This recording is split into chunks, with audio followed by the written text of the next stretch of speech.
देश की संसद के बाहर खड़े होकर हम मोदी की बात इसलिए कर रहे हैं क्योंकि वो खुद संकेत दे चुके हैं कि इस बार उनकी नजर गुजरात नहीं, दिल्ली की इस गद्दी पर है।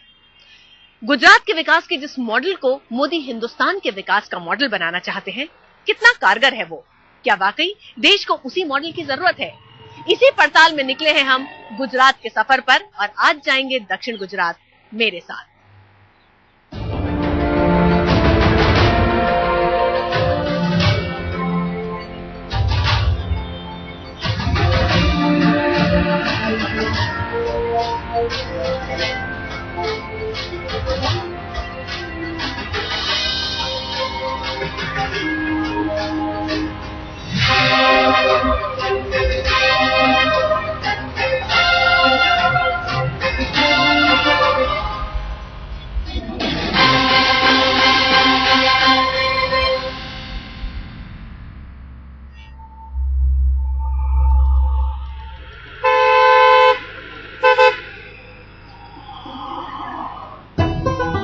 गुजरात का सबसे दिलचस्प इलाका है दक्षिण गुजरात। एक तरफ औद्योगिक विकास और शहरीकरण दिखाई देता है,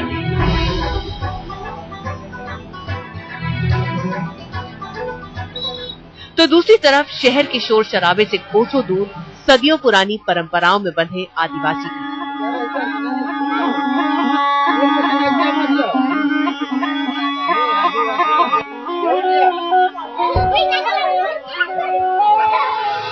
फर्राटा भरती विकास की रफ्तार है और रफ्तार से अनजान जिंदगी भी। यहाँ एक और मोदी का बंधा वोट बैंक है, तो दूसरी ओर बीजेपी के वोट बैंक में सेंध लगाते कांग्रेस के पक्के वोटर भी। 28 विधानसभा सीटों वाला ये इलाका 5 जिलों में बटा है। सूरत में 16, नवसारी में 4, डांग में 1, वलसाड में 5 और तापी में 2 विधानसभा सीटें हैं। गुजरात की गद्दी का पहला रण दक्षिण गुजरात में ही होगा। जी हाँ, 13 दिसंबर को चुनाव के पहले चरण की वोटिंग यहीं से शुरू होगी। जीत के अखाड़े में राजनीति की रस्सियां बांधी जा चुकी हैं और सभी पार्टियां अपने बाजुओं का जोर दिखा रही हैं। किसमें कितना है दम, कौन करेगा किसको बेदम, आप भी जान लें और हम भी। तो आइए सबसे पहले चलते हैं दक्षिण गुजरात के सबसे बड़े जिले सूरत में। सीटें यहाँ सबसे ज्यादा हैं, लिहाजा ताकत भी यहीं से तय होगी। આગળની જ્યારે મેં વી કર્યો તો તમે બધા પણ વી કરતા હતા। આ વી શેનો છે? આ વી વિશ્વાસનો વી છે। सूरत कभी पॉलिएस्टर के गढ़ के तौर पर ज्यादा मशहूर था। वैसे आज भी देश का 40% सिंथेटिक कपड़ा इसी शहर में तैयार होता है।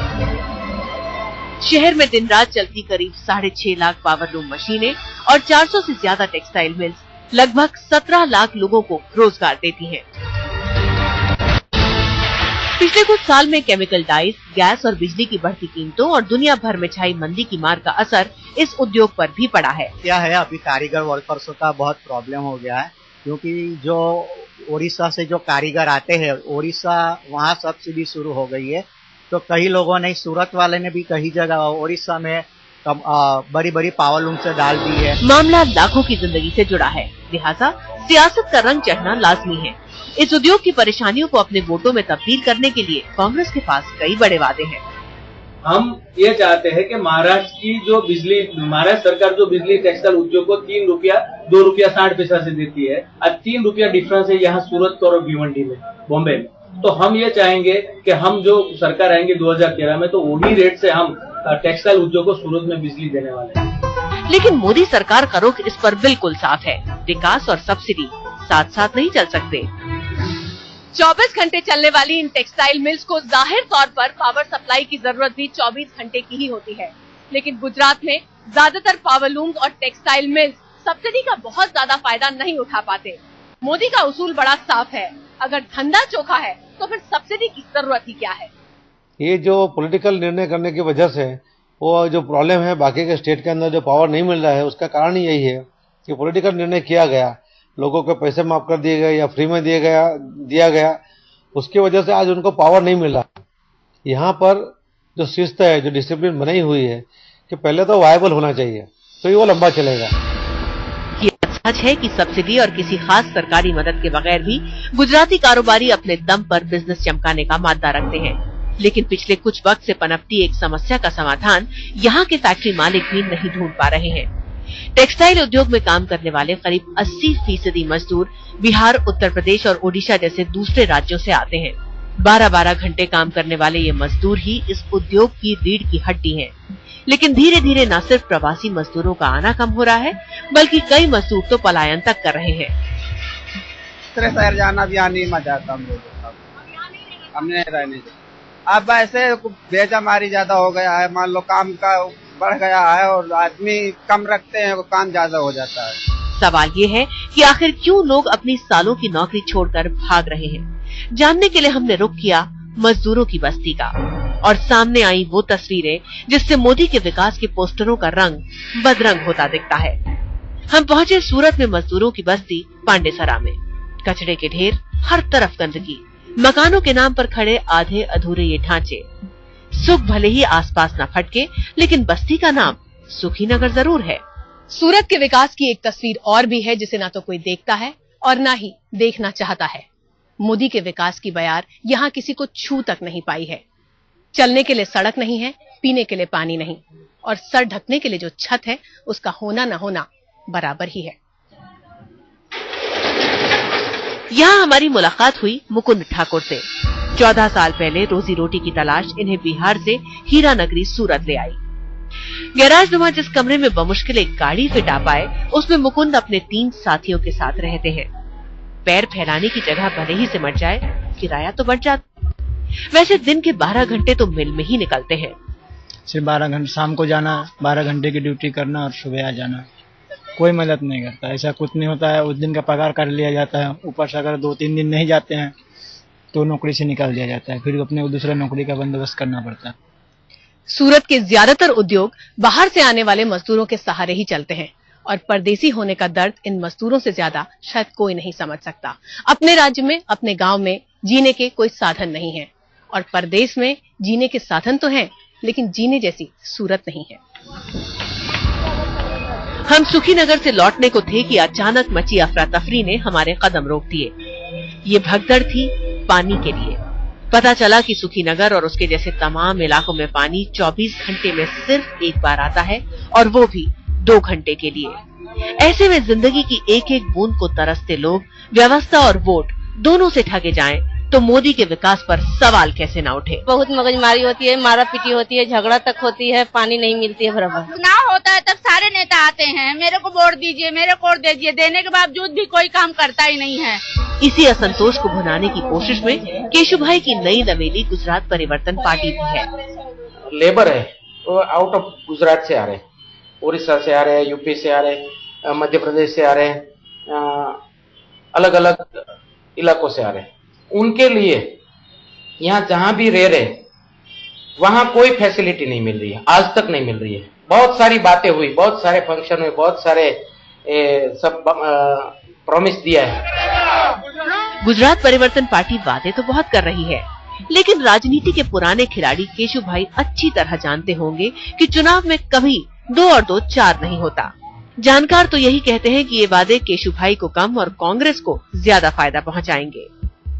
दक्षिण गुजरात वैसे भी बीजेपी के वर्चस्व का ही इलाका माना जाता है, लेकिन परिसीमन के बाद स्थिति कुछ बदल सकती है। सूरत की बात करें तो जानकार मानते हैं कि यहाँ की 12 सीटों में कम से कम 2 सीटें ऐसी हैं जिस पर कांग्रेस इस बार काबिज हो सकती है, और हाँ, एक बड़ी वजह इसमें गुजरात परिवर्तन पार्टी की उपस्थिति भी होगी।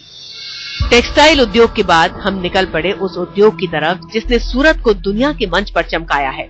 जी हाँ, हीरा उद्योग। दुनिया भर में चमक बिखेरने वाले हर 10 में से 8 हीरे सूरत में ही तराशे जाते हैं। करीब 5 लाख लोगों की रोजी रोटी चलाने वाले इस उद्योग का रुतबा भी खूब है। फैक्ट्री बड़ी है तो कामकाज का माहौल और कमाई दोनों ठीक ठाक होते हैं, लेकिन फैक्ट्री छोटी है तो हालात टेक्सटाइल उद्योग से कुछ खास अलग नहीं है। क्या करेगी हमारे लिए, ये कोई सरकारी तो धंधा नहीं है, व्यवसाय। वो तो अपने प्राइवेट कंपनी है, वो सेठ लोगों के। अब रहे व्यापारी तो उनकी तो एक ही मांग है, एक नए अंतर्राष्ट्रीय हवाई अड्डे की। और आगे इस बिजनेस में हम बात करें तो यहाँ पे अगर गवर्नमेंट से एयरपोर्ट की फैसिलिटी हो जाए हमारे यहाँ पे, तो और बिजनेस बढ़ सकता है। जो यहाँ पे अभी सिर्फ मैन्युफैक्चरिंग का है, तो यहाँ से डायरेक्ट सेलिंग का भी हो सकता है। देश में सबसे ज्यादा प्रति व्यक्ति आय कदम भरने वाले शहर का एक तबका अगर हवाई अड्डे की मांग करे तो शायद हैरानी वाली कोई बात नहीं है। हैरान करती है तो बस इस जिले की एक दूसरी सूरत, जहां बूंद बूंद पानी को तरसते हैं लोग। आगे दिखाएंगे कि कैसे सूरत जिले के गांव में पानी के लिए हर रोज तय करना पड़ता है मीलों का सफर। गुजरात में 1995 से बीजेपी अपना परचम लहराती आ रही है, लेकिन आज भी उसके लिए शहरी वोटर ज्यादा चहेता दिखाई देता है। क्यों गांव की जनता मोदी के विकास पर खुलकर वोट नहीं डालती? क्यों गांव की जनता मोदी के विकास पर खुलकर मोहर नहीं लगाती? आज हम इसी की पड़ताल करेंगे।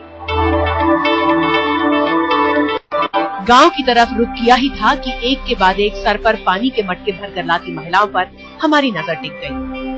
पता चला कि आसपास के गांव की तमाम महिलाएं इसी कुएं से हर रोज पानी भरने आती हैं।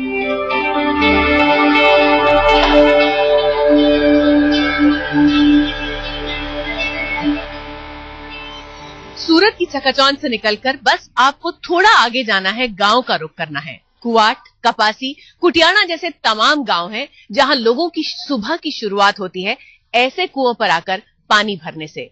क्योंकि पिछले 10-12 साल में पाइपलाइन भले ही पहुंच गई है, लेकिन इन गांव वालों के पास पीने का पानी अभी तक नहीं आ पाया है।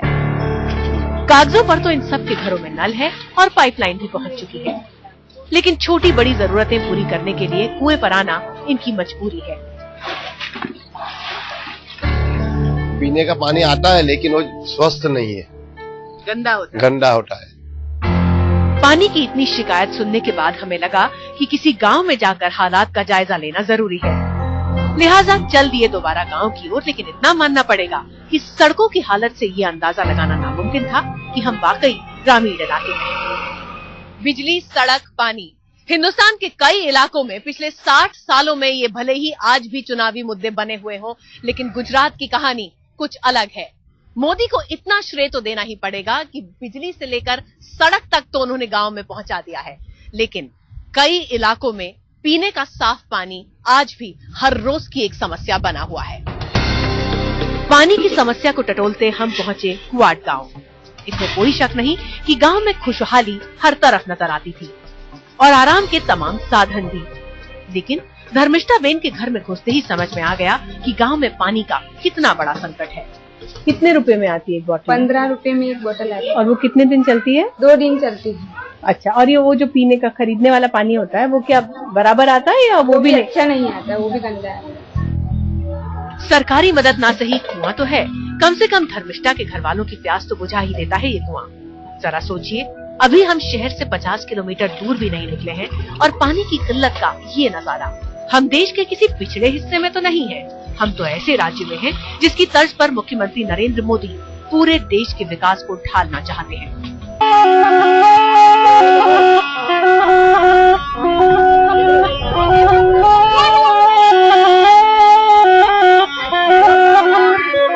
ना तो ये चुनावी धुन है और ना ही सियासत की सारंगी। आदिवासी परंपराओं में ढला ये संगीत उस वोटर का है जो शायद तमाशाई बन गया है। नेताओं के वादों में उलझकर वो उम्मीद की किरण तो देखता है, लेकिन सपनों का सूरज विश्वासघात कर जाता है। जी हाँ, इस वक्त हम दक्षिण गुजरात के डांग में हैं। वैसे तो दक्षिण गुजरात के डांग, नर्मदा, तापी, वलसाड और नवसारी जैसे आदिवासी बाहुल्य इलाके कांग्रेस का गढ़ माने जाते हैं, लेकिन पिछले चुनाव में डांग की सीट बीजेपी ने ही हथियाई। इस पूरे इलाके में कुपोषण और एनीमिया जैसी समस्याएं आम हैं। ये सच है कि मोदी सरकार ने आदिवासी कल्याण की तमाम योजनाएं चलाई हैं, लेकिन आज भी विडंबना ये है कि हर घर तक बिजली पहुंचने के बावजूद उजाला लालटेन से ही होता है। तो केरोसिन वापरते आम्ही गरीब लोक आम्ही तो लाइट आपण बाहेर ला लाइट का नहीं। आंबापाड़ा जैसे तमाम आदिवासी गांव में बिजली भले ही पहुंच गई है, लेकिन यहाँ के घर आज भी रोशन नहीं हो सके हैं। दरअसल गांव वालों के पास खेती के अलावा रोजगार के साधन बहुत कम है और बिजली बहुत महंगी है। पक्की सड़कें अंबापाड़ा के हर दरवाजे तक जाती हैं, लेकिन लोगों तक रोजगार नहीं पहुंचा पाती। काम के लिए पलायन यहाँ एक बड़ा मुद्दा है। नहीं, कुछ नहीं है, और मजदूरी को जाता हूँ, लेकिन वो खाने को मिलता है उतना ही खाता हूँ, वो शेरडी काटने को जाता हूँ उतना ही है। गुजरात को विकास का मॉडल बताकर मोदी दिल्ली के सिंहासन तक पहुंचना चाहते हैं, लेकिन अपने आदर्श विकास के इस नारे में टांग को कहां फिट कर पाएंगे मोदी?